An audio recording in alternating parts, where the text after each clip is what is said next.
Cake খেতে তো আমি ভীষণ ভালোবাসি, আর সেটা যদি হয় নলেন গুড়ের কেক তাহলে তো কোনো কথাই নেই। তাই কেক বানানোর জন্য মোরব্বা, চেরি, কিশমিশ আর কাজু টুকরো করে কেটে নিয়ে ময়দা দিয়ে ভালো করে কোট করে নিতে হবে, যাতে বেকড হওয়ার সময় কেকের নিচে এগুলো চলে না যায়, সে কারণেই এটা করতে হবে। এবারে একটা বাটির মধ্যে নিয়ে নিতে হবে 1 বাটি নলেন গুড়। গুড়ের মধ্যে দিয়ে দিতে হবে 1 কাপ দুধ, তারপরে ভালো করে মিশিয়ে নিয়ে এখানে দিয়ে দিতে হবে 1 কাপ সাদা তেল। এবারে গুড়, দুধ আর তেলটাকে ভালো করে মিশিয়ে নিতে হবে। এবারে এই মিশ্রণের মধ্যে মেশাতে হবে ময়দা।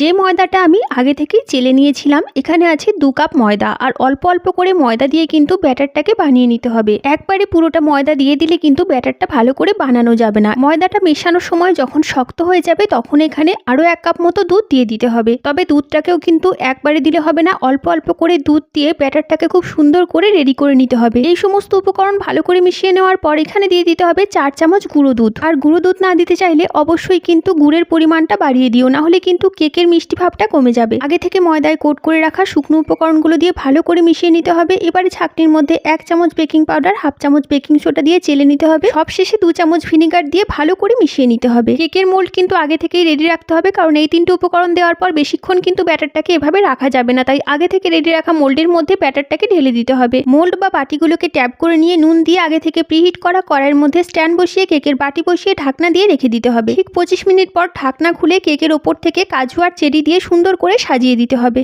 এগুলোকে আগে থেকে দিয়ে দিলে তলায় চলে যেত, সে কারণেই মাঝপথেই এগুলোকে দিতে হবে। আরো একবার ঢাকা দিয়ে 20 মিনিট বেক করে নিতে হবে। ঠিক 20 মিনিট পর ঢাকা খুলে একটা ছুরি দিয়ে চেক করে নিতে হবে যে কেকগুলো ঠিকঠাক বেকড হয়েছে কিনা। ছুরির গায়ে কেকের কোনো অংশ লেগে নেই, তার মানে কেক ঠিকঠাক বেকড হয়ে গেছে। এবারে ওপর থেকে একটু ঘি ব্রাশ করে দিতে হবে, এতে করে দেখো কেকের কালারগুলো সুন্দর আসে আর কেকটা খেতেও খুব ভালো লাগে। এবার পালা কেকটা খাওয়ার। তার জন্য একটা ছুরি দিয়ে কেকটা কেটে নিয়ে দেখে নিতে হবে যে কেকটা কতটা স্পঞ্জি আর সফট হয়েছে। আমি যেহেতু একসঙ্গে 2টো কেক বানিয়েছি, সেই জন্য একটা কেক আমি খেয়ে নেব, আরো একটা কেক যেটা বানিয়েছি সেটা শুধুমাত্র ডিমোল্ড করে রেখে দেবো। শীতকাল প্রায় শেষ, নলেন গুঁড়ো তাই 1 সপ্তাহের জন্য কিন্তু ফ্রিজে এটাকে স্টোর করে রেখে দেওয়া যাবে। আর 1 সপ্তাহ পর ফ্রিজ থেকে বার করে সবাই মিলে ভাগ করে খেয়ে নিলেই হলো।